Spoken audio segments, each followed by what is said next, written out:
Completate le somministrazioni per gli over 40, il traguardo è il 70% entro metà giugno per questa fascia, sarà cruciale per sbloccare le vaccinazioni senza distinzione di età e quelle di commesse e baristi. Domani la cabina di regia su coprifuoco e riaperture, i ristoratori chiedono di poter lavorare senza restrizioni. A Casale sul Sire 2 storie di gestori entrambi indebitati per sopravvivere. Giovane malata di fibromialgia posta su Facebook le frasi apparse in una chat privata di Fratelli d'Italia scritte da un attivista. Qualcuno dice voleva sfruttare la campagna sulla sensibilizzazione della malattia per scopi politici. La replica del commissario provinciale di Fratelli d'Italia Giuseppe Montuori, accuse infondate e gravi. Chi ha scritto voleva solo dare visibilità all'associazione, pronti ad agire per vie legali. Paura a Vedelago, un'auto con a bordo una donna incinta centra una colonnina del metano, la perdita di gas costringe all'evacuazione 2 case e la chiusura della strada. Genitori costretti a scegliere se pagare l'affitto o mandare il figlio all'asilo, solo uno dei casi raccolti dal sindacato inquilini preoccupato per lo sblocco degli sfratti che rischia di coinvolgere centinaia di famiglie trevigiane.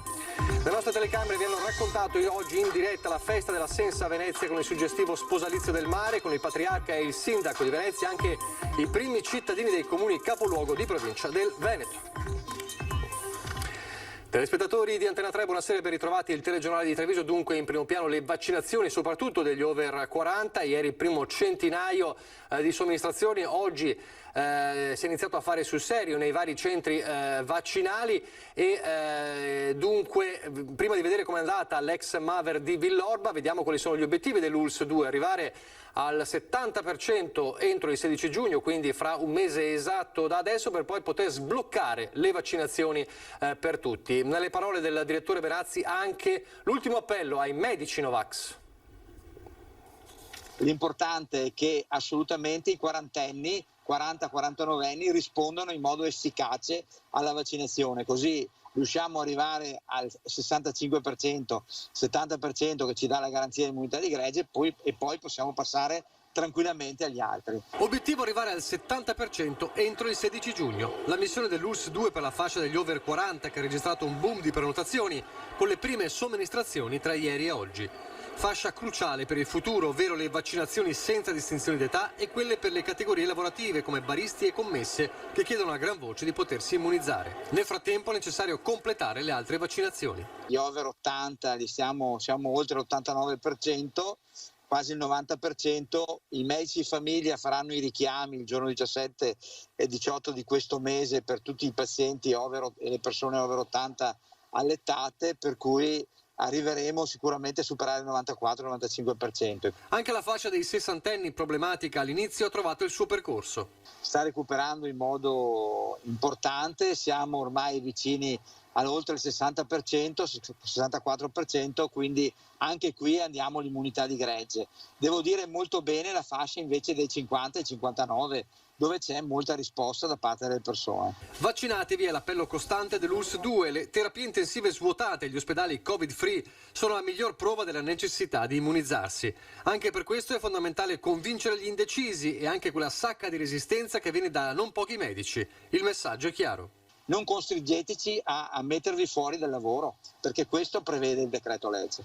In questo senso, fa capire Benazzi, il tempo è quasi scaduto per il medico e sindaco di Santa Lucia di Piave Riccardo Sciumsky. Il faccia a faccia è stato rimandato già diverse volte. A fine della prossima settimana noi dovremo aver ritirato tutte le risposte da parte dei medici interessati e in base a questo poi ci muoveremo applicando ovviamente il decreto legge. Allora l'ex Maber di Villorba è stata la prima domenica di vaccinazioni dopo l'esordio di questa settimana, vediamo com'è andata. Io aspettavo il mio turno, mi sono prenotata non appena hanno aperto lo slot e sono stata fortunata a trovare appunto posto oggi. Hai fatto fatica a trovare posto? Sì. Prenotazioni aperte soltanto venerdì e loro sono tra i primi trevigiani fascia d'età 40-49 anni ad aver avuto accesso alla vaccinazione. Prima domenica, oggi è l'ex Maber di Villorba con numeri che confermano le aspettative del mega hub vaccinale. Oggi ci sono anche quarantenni che sono riusciti a prenotarsi in queste 2 giornate che hanno aperto in via eccezionale. Va bene, un po' di intoppi ma è normale all'inizio, però diciamo che la macchina funziona e stiamo lavorando per farla funzionare ancora meglio. Centinaia di over 50 sono stati vaccinati nella giornata di oggi, in attesa di ricevere il siero tanti volti con tante storie alle spalle, tra chi ha atteso e si è prenotato appena ha potuto e chi invece dopo tanti dubbi si è convinto cambiando idea. Ci speravo insomma che arrivasse. È stato importante anche aprire alle classi più giovani? Assolutamente sì, per essere un po' più tranquilli, cercare di uscire da questa pandemia. Indecisa, anche se tutti i miei amici effettivamente erano e hanno già fatto, però alla fine per essere anche coerente con me stessa, con quello che ho fatto per i miei figli e tutto, sono qua. Titubante all'inizio e poi alla fine ho deciso di farlo perché insomma conviene per il mio bene e soprattutto per quello degli altri. Ho anche 2 nipotini piccoli che ci tengo tanto. Ce l'ho da ritornare in Brasile dove è il mio lavoro e non riuscivo a ritornare. Quindi era importante il vaccino? Per me era importante professionalmente e con salute, entrambi. Nonostante il grande flusso di prenotazioni, il lab vaccinale di Villorba conferma la sua vocazione. Nella prima domenica di apertura non si sono verificati disagi, pochi minuti di attesa all'ingresso, nessun assembramento. Anche grazie a loro, volontari dell'ULSS 2 di Protezione Civile che hanno gestito le varie fasi dall'accesso e aiutato soprattutto gli anziani ad orientarsi. Io ho un altro lavoro in un centro disabile, faccio la babysitter anche nelle ore libere. E la domenica è qui? E la domenica sono qui a dare un po' di me stessa che mi fa bene al cuore e all'anima.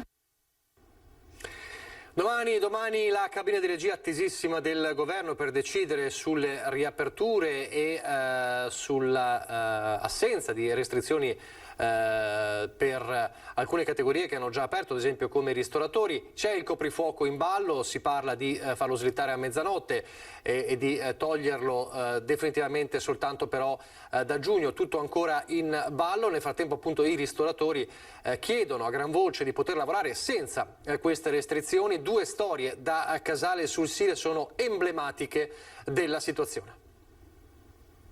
Sono mesi che siamo chiusi. Quanto difficile è? Economicamente tantissimo. Ce la facciamo più. Tu hai famiglia? Io ho una compagna, ma ho anche mio papà e mia mamma.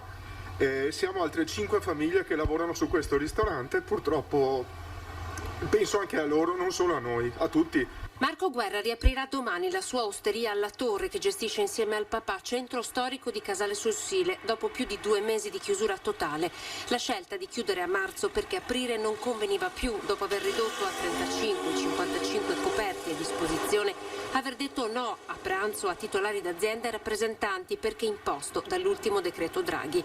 La Torre non ha nemmeno tavoli all'esterno. Abbiamo deciso che il danno minore per noi era quello di tenere chiuso. Ci dispiace moltissimo per i nostri clienti, però abbiamo dovuto cercare di trovare uno stratagemma per sopravvivere fino a questo momento, sperando che dal 24 ci lasciano riaprire. Scrive su un foglio la lista delle spese che continua a sostenere, una cifra dopo l'altra, la somma è da brivido, tra affitto, utenze, tari, acquedotto. L'ultimo sostegno è stato di 5.000 euro e alla mattina avevo pagato 4.800 euro di stipendi riferiti al mese di marzo, per cui... Racconta questo anno e mezzo durissimo, senza trattenere le lacrime. I ristori hanno coperto nemmeno il 10% dei costi. Siamo in tanti a essere in bilico sul filo del rasoio proprio su questa cosa. Ci siamo indebitati. Per non indebitarsi ulteriormente, invece Daniele Spolaora, titolare del Wood 55, pub con apertura solo serale, a pochi chilometri di distanza, ha dovuto trovare, come la moglie, un altro lavoro. Siamo stati costretti a impegnarci in altri lavori per poter sostenere le spese e riuscire a integrare anche i ragazzi oltre alla cassa integrazione. 3 lavori al giorno per lui, 2 attività e 1 di consulenza in RSA. Scommette ancora sulle sue forze, dice lotto per salvare ciò che amo. Ho dovuto comunque chiedere finanziamenti, come penso tutti quanti, oltre ai familiari, anche in banca. Le sto provando tutte pur di non chiudere, pur di riuscire a tornare in superficie e piuttosto di lamentarsi, che comunque l'abbiamo fatto per carità, ti impegni quotidianamente per ciò che ritieni giusto, per ciò che ami. Intanto il governo pensa a un test, un disco test per le discoteche il 5 di giugno, un esperimento in 2 città italiane con la folla di migliaia di giovani sulla scia di quanto accaduto precedentemente, ad esempio a Liverpool, Amsterdam e Barcellona, quindi un gruppo di migliaia di giovani riuniti per un evento per capire come potranno essere organizzati i maxi raduni. Il test partirà a giugno, alla vigilia dell'estate, in 2 templi del ballo giovane delle serate, ovvero il Fabric di Milano e il Praia di Gallipoli. Il 5 giugno questo disco test in 2000 con il Green Pass per entrare in discoteca. Quindi questo è lo scenario per le discoteche a livello nazionale, con questo primo test il 5 giugno a Milano e a Gallipoli. Vedremo poi successivamente come verrà tarato poi a livello locale, e ovviamente bisognerà vedere i risultati di questo test del 5 giugno per quanto riguarda le discoteche. La cronaca adesso, questa mattina attimi di paura a Vedelago per un'auto che ha abbattuto una centralina del metano.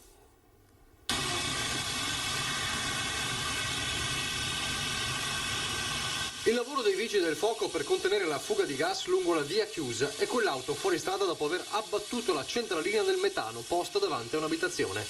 Immagini del drammatico schianto che stamane, poco dopo le 11, ha fatto sobbalzare i residenti all'incrocio tra via Molino e via Monsignor Crico lungo la Postumia a Fossalunga di Vedelago. Dentro l'auto una coppia di Trevignano, entrambi 36enni, lei incinta quasi alla fine della gravidanza. Sono stati attimi di paura per la donna, fortunatamente ferita in modo lieve, così come il compagno. È stata portata in ospedale per gli accertamenti, ma sta bene. Diversa la situazione di quel tratto di strada. La fuga di gas è stata immediata dopo l'incidente e ha costretto i vigili del fuoco, intervenuti dopo l'allarme, a sgomberare 2 abitazioni, mentre gli agenti della polizia stradale hanno interrotto il traffico lungo la Postumia. Il sindaco Cristina Andretta ha invitato i cittadini a non percorrere il tratto di strada fino al termine delle operazioni di messa in sicurezza dell'area. Nel primo pomeriggio la perdita di gas è stata tamponata e l'auto rimossa, ma la viabilità ha subito pesanti conseguenze anche nelle ore successive. Adesso la denuncia di una giovane donna malata di fibromialgia che ha reso pubblico il messaggio di una chat privata di Fratelli d'Italia. Nella sua denuncia Federica Casagrande, questo è il suo nome, legge le parole contenute nella chat che ora sentirete. Immediato ovviamente la replica del coordinatore provinciale di Fratelli d'Italia. Sentiamo questa vicenda. Buongiorno a tutti. Volevo dare un'informazione che può essere anche un'occasione per dare visibilità al partito. E ancora. Potrebbe essere un evento da sfruttare come richiamo politico? Mi piacerebbe che non fosse solo un punto per la Lega. Lo vorrei a favore del mio partito. Sensibilizzare e sostenere la giornata mondiale della fibromialgia 12 maggio anche a Treviso con l'illuminazione di colore rosa degli edifici pubblici anche per portare a casa consenso. È la denuncia del post shock apparso sulla pagina Facebook di Federica Casagrande, giovane donna malata da più di 20 anni di fibromialgia e attivista, cui appartiene carte alla mano il patrocinio dell'evento del 12 maggio nella Marca. Io ho voluto denunciare il fatto che qualcuno vuole sfruttare una malattia grave e invalidante non riconosciuta in Italia, approfittando del lavoro che ho fatto io, che fa CFU Italia, solo per fini politici. Io voglio denunciare questo, è una vergogna. La soffiata sul messaggio in chat arriva da un amico iscritto al Comitato Fibromialgici Uniti che condivide con Federica le parole di un attivista di Fratelli d'Italia comparse lo scorso febbraio, dove si parlerebbe di un ritorno per il partito. Chi manda questo messaggio, che è componente di CFU e allo stesso tempo politica, bisogna eliminarlo. Io dico questo, bisogna eliminare il marcio, se no anche il bene che viene fatto da me personalmente, quel poco che faccio, e da CFU che lo fa addirittura a livello nazionale, passa in secondo piano. Contro Federica ci sono già minacce, sempre su Facebook, di querela.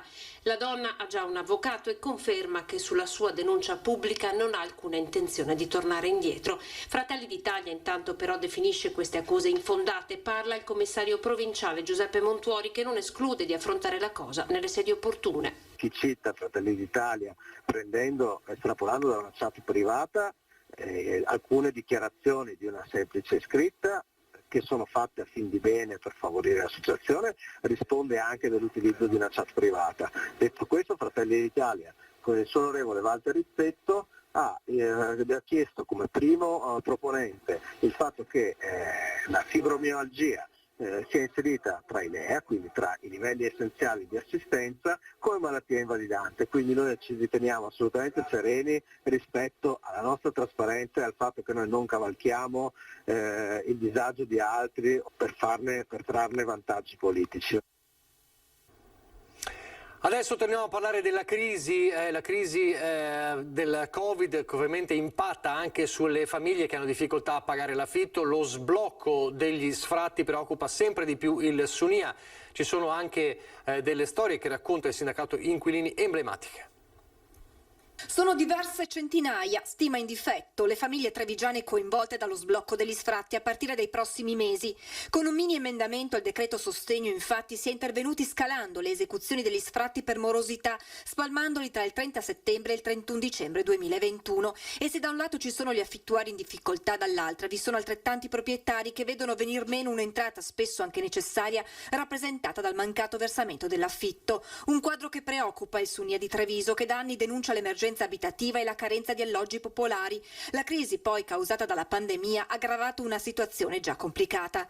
Tante le storie che hanno attraversato gli uffici del sindacato degli inquilini, come quella di una giovane coppia di genitori. Questi ragazzi hanno dovuto per qualche mese decidere se pagare l'affitto o se mandare il bambino all'asilo. Per un po' hanno fatto fronte al pagamento dell'affitto, dopodiché hanno poi deciso di, quando era possibile naturalmente, far andare il bambino all'asilo. L'intervento degli assistenti sociali ha permesso a questa coppia di non dover scegliere tra l'affitto e la continuità educativa del loro bimbo. Ci sono poi gli anziani soli che spesso faticano a pagare il canone di locazione, come è successo a questa signora. Ha una patologia particolare che deve essere curata. Vi sono tutta una serie di farmaci antidolorifici e antinfiammatori che determinano una spesa importante, quindi questa signora ha avuto la necessità di anche in questo caso un intervento da parte degli assistenti sociali per aiutarla. La donna si è rivolta al Sunia molto tardi e quando le è stato chiesto il perché, la risposta ha spiazzato tutti. Lei mi ha detto che non essendo sicura del costo della tessera del Sunia, non voleva venire per chiedere l'intervento gratuito. Spesso la vergogna e la dignità bloccano questi cittadini nel chiedere aiuto, famiglie giovani o anziani soli che si trovano in difficoltà anche nel sostenere il pagamento delle spese condominiali, con conseguenti ritardi o blocchi nell'attività dei palazzi, innescando, spiega Gava, problematiche di aggressività difficili da risolvere. Affrontare il tema dell'emergenza abitativa rifinanziando l'edilizia residenziale pubblica e prevedere un fondo di garanzia per i proprietari sono le istanze che il Sunia ha portato ai tavoli convocati in prefetture in queste settimane, con l'obiettivo di arrivare ad un protocollo già adottato in altre province italiane. A cercare di indirizzare i cittadini che abbiano una situazione di sfratto verso quell'aiuto economico che è il più idoneo alla situazione che stanno vivendo. Ci sarebbe una contesa su centinaia di capi contraffatti all'origine della violenta lista tra stranieri avvenuta all'alba nella località La Pieve di Cavaso del Tomba, coinvolti un cittadino sudamericano residente nell'abitazione di Cavaso e altri 2 cittadini magrebini, uno dei quali è stato anche ferito con un coltello. I vicini, svegliati dalle urla, hanno chiamato i carabinieri. Dalle prime indagini dei militari di Montebelluna sembra appunto che all'origine di questa violenta rissa possono esserci motivi legati alla contesa di questa merce contraffatta che vediamo nelle immagini, trovata nel ripostiglio garage del sudamericano assieme poi anche al coltello. È invece dei giorni scorsi l'archiviazione dell'accusa di omicidio preterintenzionale per i fratelli Stella, lo ricorderete, erano stati accusati della morte del barista Alessandro Sartor a Cison e dopo questa archiviazione è arrivato anche uno sfogo di uno dei fratelli protagonisti, suo malgrado, della vicenda.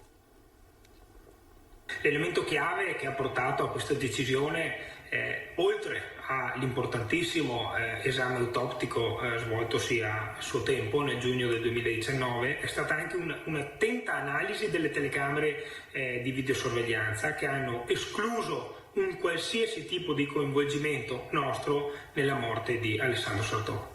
Così Alberto Stella commenta la fine di quella che per lui ed il fratello è stata una doppia tragedia: la morte di una persona e l'accusa di esserne stati responsabili. Archiviato per la radicale insussistenza dell'addebito. Questo quanto stabilito dal giudice per le indagini preliminari di Treviso, Umberto Donà, che ha disposto l'archiviazione dell'inchiesta a carico dei fratelli Alberto e Francesco Stella, di 33 e 28 anni, di Farra di Soligo, accusati di omicidio preterintenzionale in concorso per la morte di Alessandro Sartor, il barista di 46 anni di Cison di Valmarino, avvenuta la notte tra il 30 e il 31 maggio del 2019 all'esterno di un bar di Tovena. Subito dopo la tragedia i 2 fratelli furono accusati e condotti per 4 giorni in carcere. Poi la verità dall'autopsia. Sartor era morto per cause naturali. Una vicenda giudiziaria durata quasi 2 anni. Momenti molto dolorosi ha rilevato Danilo Riponti, legale dei fratelli Stella, che hanno sconvolto la vita di più famiglie, in primis quella di Sartor e poi della famiglia Stella, che da incensurati si sono ritrovati sulle prime pagine dei giornali, accusati di un evento delittuoso che poi si è rivelato palesemente privo di fondamento. Con l'archiviazione di ieri il GIP ha anche ordinato la restituzione degli atti al pubblico ministero per la valutazione di eventuali responsabilità in capo al testimone, sulle cui dichiarazioni si fondò l'iniziale incriminazione degli indagati. Il nostro impegno è sicuramente quello di valutare singolarmente tutte le dichiarazioni fatte dai testi e capire bene qual è stato il loro coinvolgimento e qual è la loro responsabilità in tutta la vicenda. Pochi istanti di pubblicità e poi torneremo a parlare di sanità.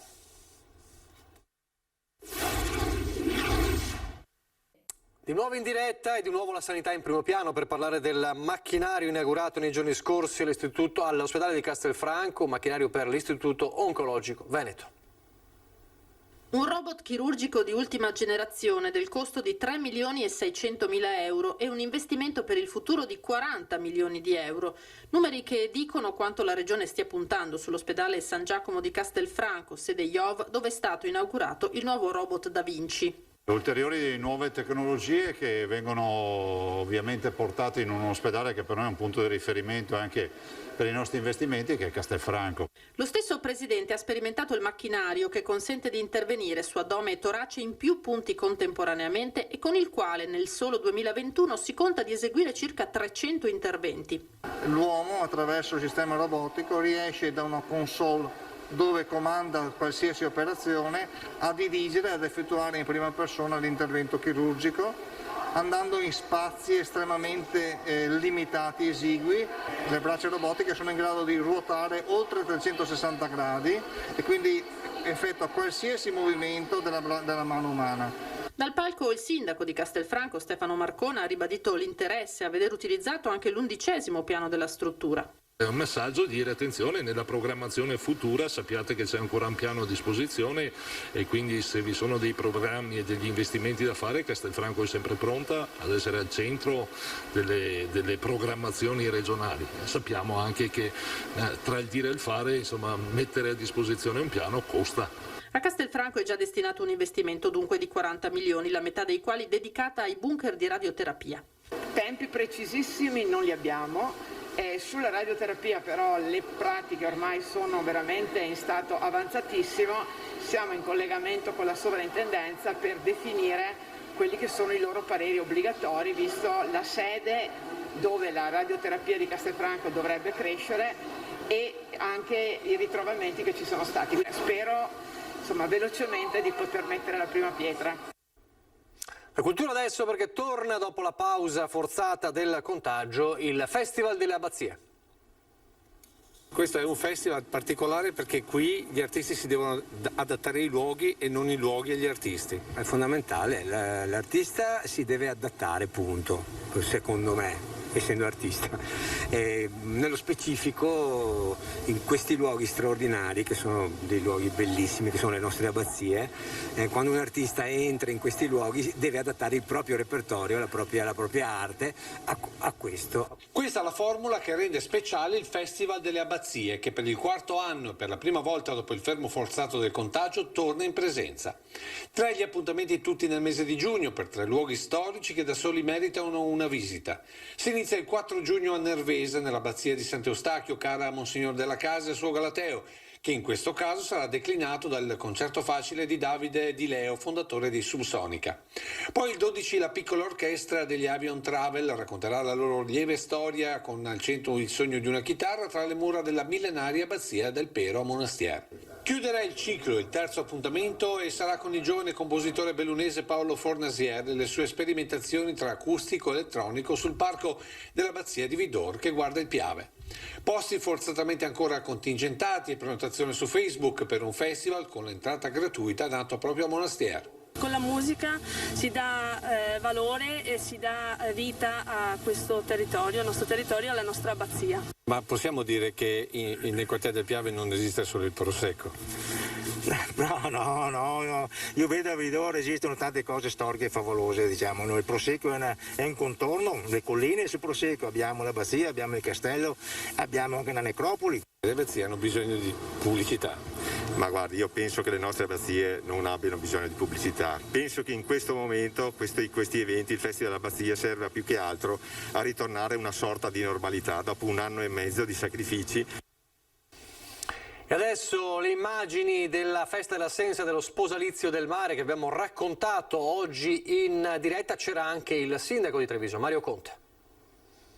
Vuole essere un affidare la nostra gente, le sue aspettative, i suoi desideri alla benedizione dell'Onnipotente, nel nome del Padre, del Figlio e dello Spirito Santo. Noi ti sposiamo, o mare, in segno di vero e perpetuo dominio.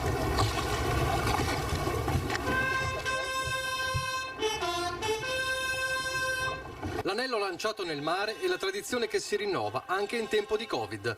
Poco importa che la pandemia consenta solo una cerimonia ristretta, la suggestione dello sposalizio del mare, evento cardine della festa della Sensa, resta intatta. Con il patriarca e il sindaco di Venezia, accanto ci sono anche i primi cittadini dei comuni capoluogo di provincia del Veneto, a bordo di imbarcazioni con il colore della bandiera italiana. Gli stessi che si erano ritrovati poco prima a Palazzo Ducale per il gemellaggio dei sindaci, tutti uniti per la rinascita. Rappresentano come Venezia fosse di mare e di terra. E questo è lo stato di terra, stato da mare e stato di terra. E nello stato di terra c'è un pezzo di futuro di Venezia. Le sinergie da mettere in campo sono davvero tante, dal turismo allo sport, ma anche condividere le buone pratiche che le nostre città sanno esprimere.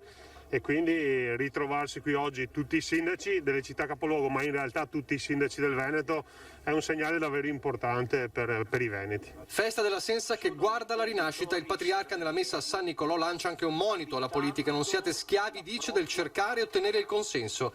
E poi la speranza di poter veder rivivere le città e la gente. Insieme guardare a un futuro che interessa tutto e soprattutto interessa i nostri giovani e i nostri bambini. Hanno sofferto più di quello che pensiamo di questo periodo così di distanziamenti sociali non possibili. Un momento di emozione che ha catturato anche chi ha potuto assistere alla cerimonia soltanto grazie alle telecamere di Antenna 3. Il messaggio arrivato in redazione da una nonna racchiude tutto il senso del nostro lavoro. Mi chiamo Giuliana, sono nata e cresciuta a Venezia e adesso sono a Oderzo in una casa di riposo perché ho 89 anni e ho assistito fino a questo momento la cerimonia dello sposalizio del mare trasmesso dalla vostra rete e vi ringrazio tanto e vi mando un abbraccio affettuoso. Un saluto allora nonna Giuliana anche dalla nostra redazione. Adesso la rubrica della domenica, l'oggetto una storia. Lucio Zanato ci porta a Campocroce di Mogliano.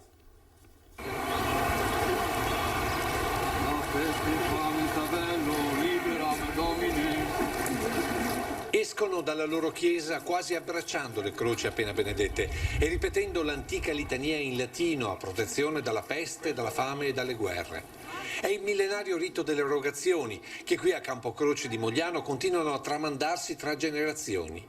Ieri come oggi la confessione e la comunione nella messa della sera per alleggerire l'anima da una giornata di fatica sui campi, perché per questa gente il rapporto con Dio è continuo, scandito dal tempo e dalle stagioni, come i capitoli dei Vangeli. Per la Chiesa i tempi delle stagioni sono anche i tempi proprio anche che si legano per certi versi a una liturgia, al cammino anche che facciamo coi fedeli durante l'anno.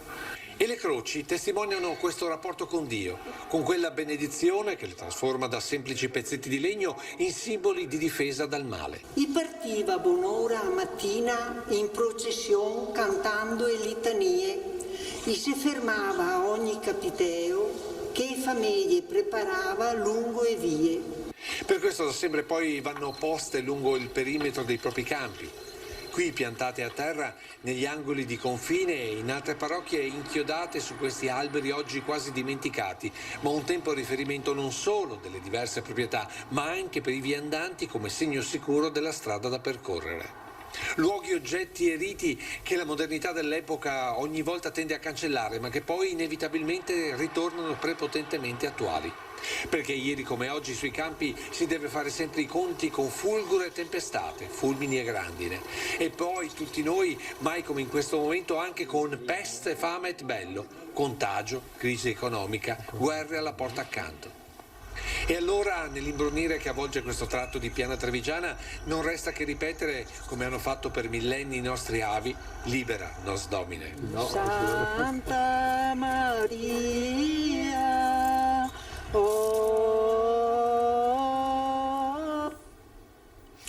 C'è solo il tempo per un aggiornamento di sport che viene da Venezia. Il nostro Lorenzo Maier ci informa che da poco è finita gara 5 della finale scudetto del basket femminile con l'Umana Reyer che ha vinto lo scudetto battendo 72-58 il Famila Schio, le campionesse d'Italia del Famila Schio, quindi in un derby tutto veneto e dunque scudetto l'Umana Reyer femminile nel basket dopo 75 anni. Complimenti alle ragazze dell'Umana Reyer. Il meteo e arrivederci.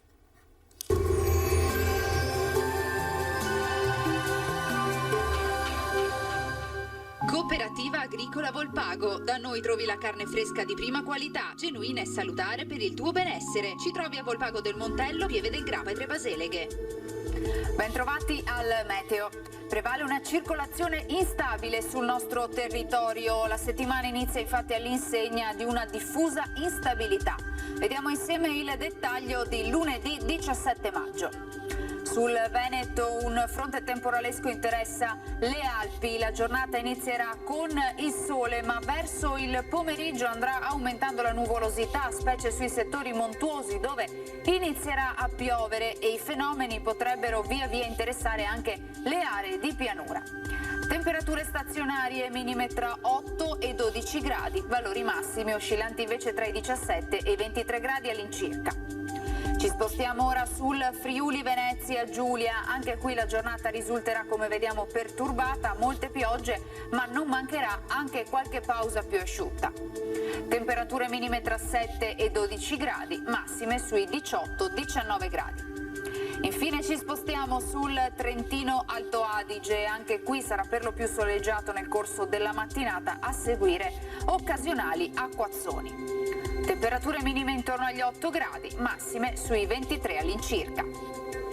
Dal meteo di Antenna 3 per ora è tutto, grazie per l'attenzione, arrivederci al prossimo aggiornamento.